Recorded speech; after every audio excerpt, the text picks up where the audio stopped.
May I come in, sir? Yes, come in.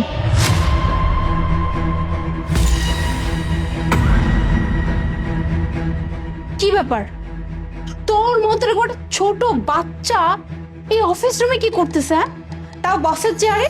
তোর কত বড় সাহস? হ্যাঁ, বসের চেয়ারে বসে আবার বলছিস ইয়েস কামিং। এক্সকিউজ মি, আমি এখানকার বস আর আজকে আমার কাছে ইন্টারভিউ দিতে হবে আপনাকে। হোয়াট? কি বললি তুই? হ্যাঁ, তোর কাছে আমি ইন্টারভিউ দিতে যাব? তোর এত বড় সাহস কি করে হলো? হ্যাঁ, একই তো তুই এই বসের কেবিনে বসের চেয়ারে বসে আছিস, আবার তুই আমাকে বলছিস যে আমার ইন্টারভিউ তুই নিবি, তোর কাছে আমার ইন্টারভিউ দিতে হবে। শোন, এই অফিসে আজকে আমার ইন্টারভিউ, ওকে? আর এখানে না অনেক বড় বড় বসরা থাকবে, তোর মতো একটা পুচকি মেয়ের কাছে আমি কেন ইন্টারভিউ দিতে যাব? মাইন্ড ইউর ল্যাঙ্গুয়েজ, এটা আমার অফিস, আপনার বাসা নয় যে আপনি এভাবে চিল্লাচিল্লি করবেন।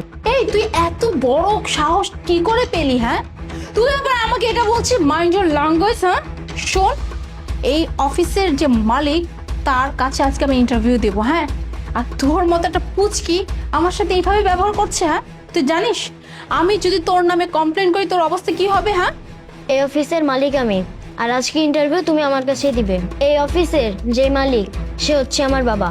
আমার বাবা আপনার মতন একটা খারাপ মহিলার ইন্টারভিউ কোনোভাবেই নিবে না। কি বললি তুই? হ্যাঁ, এই অফিসের বস তোর বাবা? তোর মাথা নষ্ট হয়ে গেছে? হ্যাঁ, এই অফিসের মালিক তোর বাবা কিভাবে হবে? হ্যাঁ, আর কি সব যাতা বলছিস? হ্যাঁ, তুই কি পাগল হয়ে গেছিস নাকি? কি বিশ্বাস হচ্ছে না তো? জাস্ট আ মিনিট, এই দেখেন আমার আর আমার বাবার ছবি, এবার বিশ্বাস হলো? সাজিদ, এ তো আমার হাজবেন্ড। এটা আপনার হাজবেন্ড নাম, এটা আমার বাবা। কি? এই এই কোম্পানি সাজিদের সাজিদের কোম্পানির মালিক কিভাবে হলো? আর আমি আপনার সেই সন্তান যাকে আপনি ছেড়ে চলে গেছিলেন। আপনার ভাগ্য দেখেন, সেই ঘুরে ফিরে আপনার এক্স হাজবেন্ডের অফিসেই আসতে হলো আমার কাছে। কি কি বললা তুমি? তুমি সাজিদের মেয়ে? তার মধ্যে তুমি আমার মেয়ে? তুমি তো আমার সন্তান। খবরদার, এক পাও করবেন না। আপনার এই নোংরা হাত দিয়ে আপনি আমাকে ছোঁয়ার চেষ্টাও করবেন না। আর আমি চাই না আপনার মতন এরকম মহিলা আমাকে টাচ করবে। মা, তোকে এখন আমি কিছু কথা বলবো। তুই তো বেশ ভালো মতো জানিস যে তোর মা আর আমার মাঝে সম্পর্কটা কেমন ছিল, আর তোর মা কেন আমাকে আর তোকে ছেড়ে গেছিল, সবই তো তুই জানিস। বাবা, তুমি এগুলো আমাকে কেন বলছো? তোকে কথাগুলো এই জন্যই বলছি মা, কারণ তুই তো জানিস আজকে আমাদের অফিসে ইন্টারভিউ আছে, রাইট? আমি ক্যান্ডিডেটের লিস্টগুলো চেক করে দেখলাম, আনফর্চুনেটলি লিস্টগুলোর মাঝে আমি তোর মার নামটা দেখতে পেলাম। মানে তোর মাও আজকে আমাদের কোম্পানিতে ইন্টারভিউ দেওয়ার জন্য আসছেন। আমি চাই ওর ইন্টারভিউটা তুই নিস। বাবা, ওই মহিলার ইন্টারভিউ আমি কেন নিব? মা, এভাবে কথা বলতে হয় না। হাজার হোক মানুষটা তোর মা। আমি চাচ্ছি তোর মাকে একটা উচিত শিক্ষা দিতে। তোর মাকে কিছু কথা শোনানো দরকার। এই কারণে আমি চাচ্ছি তুই তোর মার ইন্টারভিউটা নিজের হাতে নিস। তুই কি আমাকে সাহায্য করবি না বল? অবশ্যই করবো বাবা, তোমার জন্য আমি সব করতে পারি। হ্যাঁ বাবা, আমি ইন্টারভিউ নেব, কিন্তু তুমি কিন্তু আজকে অফিসে যাবা। ঠিক আছে, আমি সময় মতো হাজির থাকবো।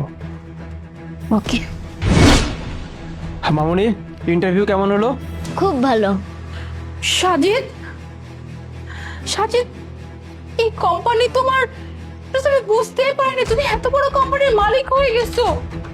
আমি তো ভেবেছিলাম এখন তুমি আগের মতোই আছো, কিন্তু তুমি এত বড় একটা কোম্পানির মালিক।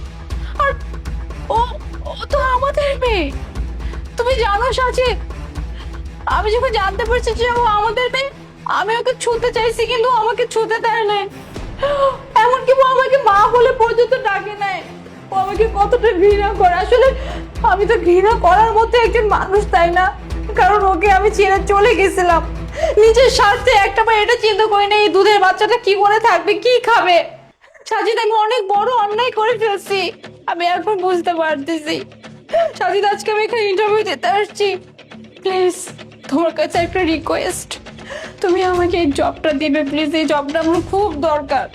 বাহ, খুব আফসোস হচ্ছে তোমার না যে এই মেয়েটা তোমাকে মা বলে কেন রাখছে না? ওর মুখ থেকে মা ডাকটা শুনতে পারোনি বিধায় খুব কষ্ট হচ্ছে। সেদিন তোমার জ্ঞান কোথায় ছিল?